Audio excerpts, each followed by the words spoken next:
Transferral by Kate Blair, Chapter 9. Penthouse flat, Bankside, London, 17 days left. I wait at the flat for Dad to come home. This afternoon, he's flitting from meeting to interview, a factory, a shopping center, and a school. About 4:30 is meant to be daddy-daughter time, but it's already 5, so I message him. He says he'll be back soon. It rains steadily, the water smearing down the windows, distorting the light in the apartment. I sit on the floor in the sitting room, thinking about the children's home, the Barbican, Galen, Tig, her father, and all she's lost.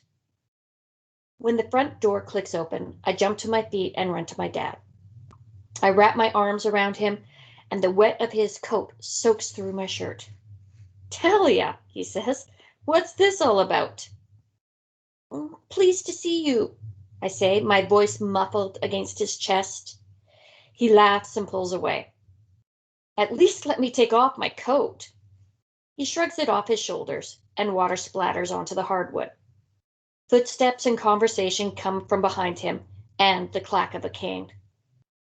"Who's that?" He avoids my gaze. They're coming around the corner now, Piers and Allison. So much for daddy-daughter time. "There was a crisis in Eastbourne," Dad explains. "Our candidate got caught drunk driving. It's too late to replace him, so we've got to figure out if we're going to back him or make him step down and throw our support behind an independent." Piers nods on his way in. Allison tries to give me a hug, but I move to the side and apologize as if I thought I was blocking her way. "How'd it go today?" Piers asks as he takes his coat off. "We could use a media distraction." "Not good." I point towards the sofa. We all file in together and sit down. I take the place next to Dad quickly. Allison can get there. She slumps into the armchair opposite. Dad pats my knee. "Sorry to hear that, sweetie. Wasn't she pleased to see you?" My gaze drops to the cream fabric of the couch. "Not exactly. There are so many children, so few adults, weren't many toys. The place was," I'm searching for the right word, "tatty," I say. I'm finding it hard to express what was so bad about it. "For most of the kids, it's only temporary," Dad says, "just while their parents are in quarantine. And many of the others get adopted or go to foster homes. The woman there said people don't adopt the older kids. They find them too difficult." Piers pulls out his laptop. "People don't want to take on teenagers with criminal records. But if they're good kids, there are homes for them." "I'll ask around," Dad says. "Maybe I know someone who'll adopt the girl you saved."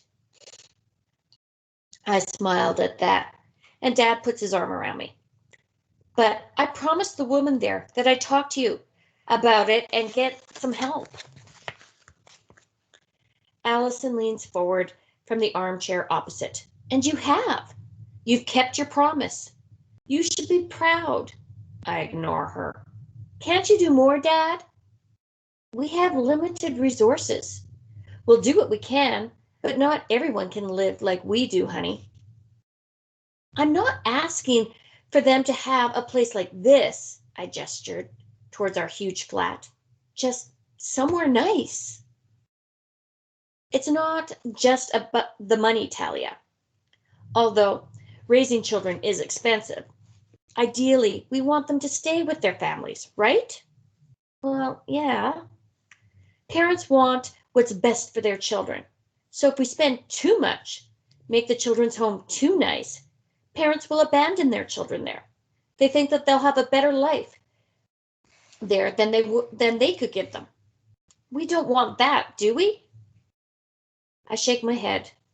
Galen did say he'd have taken Tig to social services if he thought she'd be better off. Piers is smiling. "This stuff is gold, though. You visiting the home, being appalled at the conditions. We can do a whole piece on how the current government let them slide and how Sebastian Conway's party might make further cuts. I'd rather you didn't. That's not really. And maybe we can buy them some toys, some treats, Pierce says. Not from the government or party funds, of course. A personal donation from you and your family. Don't you think they'd like that? Well, yes, but Dad pats my knee. It's a start, though, isn't it? And when we win, we'll increase the funding if we can, okay? I look into Dad's eyes. There is concern there. They need more than a little increased funding. Go to Hamley's tomorrow, he says. Pick out whatever you think they'd like. Take my credit card, and I'll speak to my advisors about longer-term solutions. Children are important. We'll find room in the budget. I think of what Galen said about hundreds of kids being raised in the Barbican.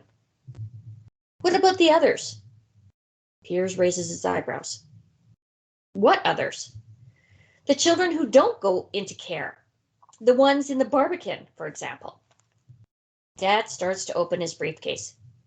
We can't take away everyone's children, Talia. That's wrong. I'm not saying that. It's just that it's so horrible. I stop myself. I'm not meant to have been there after all.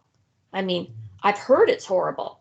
All smashed up with people sleeping rough everywhere and using the corridors and stairways as loos. Dad pulls out some notes and starts skimming through them. The Barbican is an architectural marvel. People like that are lucky to have housing provided. He spits out the word people, and I know that he's thinking of Thomas Bryce. It's not our fault how they treat it. Piers jumps in. These are criminals we're talking about, Talia. We give them a place to live for free and benefits, more than they deserve. If they're good people who made a mistake, they can get jobs, Dad says. Get out of there. Get a better life. I don't know how to explain what I'm feeling. I want to talk about Galen, but I can't let them know that I've been to the Barbican. Dad laughs. You know, you still scrunch up your face when you're thinking. You have done that ever since you were a small child. It's adorable. I frown, wanting to be taken seriously. Allison is smiling indulgently, but Dad catches my expression. Okay. I'll speak to my advisors about the Barbican too. We'll see what we can do to improve it when we're in power. Make it safer for any children who live there. I pause, trying to phrase the question I want to ask next. Want to play interview? I don't have time for this, Pierce says. We'll make time, Dad growls at him. We have to talk about Eastbourne. But my hand's already in a fist holding the invisible microphone in front of Dad. What would you say to those who claim we're using the poor as a dumping ground for disease of the rich? That's propaganda, Pierce says. This isn't about the rich or poor. It's about right and wrong. Quiet, Pierce, Dad says. This is my interview. He turns back to me, and his voice is soft when he speaks. In the end, some people are going to be ill. It's not nice, and we don't want anyone to suffer. But we only sentence criminals to diseases. Isn't that better than having innocent people go through illness? Then having innocent children die? I don't know what to say, but Dad continues. That's why we have the justice system. That's why we have due process. So it isn't about rich and poor. It's about criminals and law-abiding citizens. And yes, criminals are more likely to be poor, but some people don't want to work. They'd rather steal, use drugs, or drink, sponge off the rest of us. And that's how they end up in places like the Barbican. Is that all better? Allison got this awful, deeply concerned expression on, and I wanted to hit her. What does she care? I shoved the invisible microphone in her face. What's going on with you and Malcolm Hale? The question comes out before I even think about it. Allison freezes. I hear Dad's intake of breath from beside me, but I don't take my eyes off her. Her mouth opens and closes like a beached fish as she looks to my dad for help. Talia, Dad starts, but I don't need to hear it. The answer's right there in the look that passed between them, in the pause before he spoke. My hand is still clutched tight around my imaginary microphone, fingernails digging into the palm of my hand. How long has this been going on? A few months, Talia. Dad rubs his forehead. I didn't want you to find out like this. We were waiting for the right time to tell you. We've been keeping it secret. It wouldn't play well in the public because of our age difference. Allison looks down at the floor and bites her lip. I'm not the public. I run out of the sitting room and up to my room before anyone can say another word. A couple of minutes later, Dad's footsteps thump up the stairs, followed by a knock on my door. Talia. I ignore him and throw myself on my bed. I'm being a total teenager, but I don't care. We should talk about this, he says. A muffled voice comes from downstairs, calling Dad's name. Sounds like Piers. I'll be there in a minute, Dad replies, and then he speaks in a quieter voice. Talia, will you please let me in? I pick up my pillow, put it over my head. Dad still paces outside. Malcolm! That's Piers again. Please, Talia, we need to talk. I don't say anything. We have to get to the top of this before the 6 o'clock news. Dad takes a deep breath. I'll have to deal with this Eastbourne situation. And if you don't want to talk right now, then we'll find some time when you're calmer. And with that, he's gone, footsteps retreating back down the stairs. The next day, Dad leaves for his flight to Edinburgh before I wake up. There's a note saying he loves me and will talk later. He leaves his credit card on the kitchen table. Mike comes to pick me up after lunch, and he drives me to Hamley's, where I run up Dad's bill as much as I can. He never set a limit, so that's his problem. Mike helps me carry the toys. It takes us 3 trips to the car to bring out my purchases.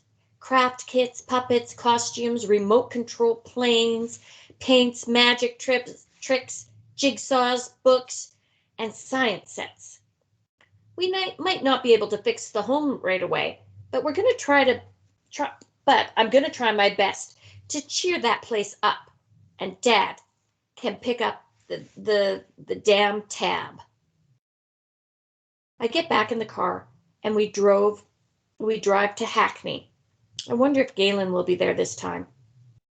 I think about him and his green eyes, so much like Tig's. Maybe he is her brother. He's been visiting her every day after all. I'll bet he lied about his name. Just goes to show that I can't trust a word he says. I realize where I've heard his fake name before. Galen was an ancient doctor like Hippocrates, and Galen told me at the children's home that Jack believed in the Hippocratic Oath. Perhaps that's where he got his street name, Hippo. I guess that means Kirion's taken on his father's role, chosen an alias, and to become a drug dealer too. Part of me wants to show him all the toys we got for the kids, but part of me dreads the judgment in his green eyes. My stomach churns as we drive past the shuttered shops. When we reach the home, Mike helps me carry in the toys. The children swarm around us before I can even stop them, and they're already carrying off the best ones, as many as they can, or fighting over who gets what. I look around for Tig. Jackie is walking over, shaking her head. What are you doing? She asks. We brought some toys for the children, I say.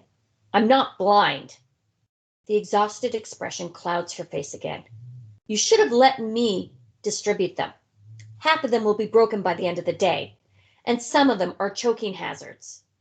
The money would have been better used hiring some part-time help. I pulled a teddy bear out of the bag. I chose it especially for Tig. Rebecca had one like it. I looked around. Jackie inhales through her teeth. No one bothered to tell you, did they? Tell me what? Jackie's voice is expressionless. The girl ran away. My heart clenches. Ran away? Tig? Where? She shrugs. Child Services checked the place that she was living before. The boys' flat? She's not there. I clutch the teddy bear tighter. But she could be in trouble. We have to find her. Jackie raises her tired brows. How? I stare, trying to think of an answer. I have no idea where to start looking if she's not with Galen. Most of them turn up sooner or later. We had some teenagers who ran away a few months ago. They were picked up by the police street walking in Shoreditch, and they're back here now. She nods towards a sullen group of girls leaning against a wall, wearing short skirts and tank tops.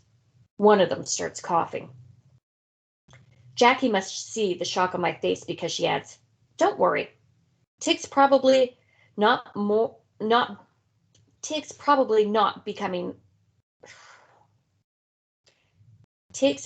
not become a prostitute. My mouth falls open. I can't believe how casually she discusses this stuff. Probably. I'm about to say she's only 9. But that's Rebecca's age. We don't know how old Tig is. She's too young. I finish lamely. 15 is too young. It's a bad world out there. I glance over at the teenagers. They're younger than me. I thought they were way older. They dress like they are. One of them wipes her nose on her sleeve. She must have been sentenced to a cold. I feel the creep of guilt. But I had my cold transferred over a week ago. She couldn't have it. Whoever had it would be better now, wouldn't they? I reach for Jackie's arm. There must be something we can do. For Tig, I mean. Jackie gently pulls her elbow from my grasp. And there comes the defeated sigh again. Makes me want to slap her. There's not much we can do for her now. She'll have a criminal record whatever happens. She broke the law? What did she do? Jackie stares at me. Running away from custody of the state is a crime. I blink. A crime? Why? Don't ask me. Ask your father. His party supported it.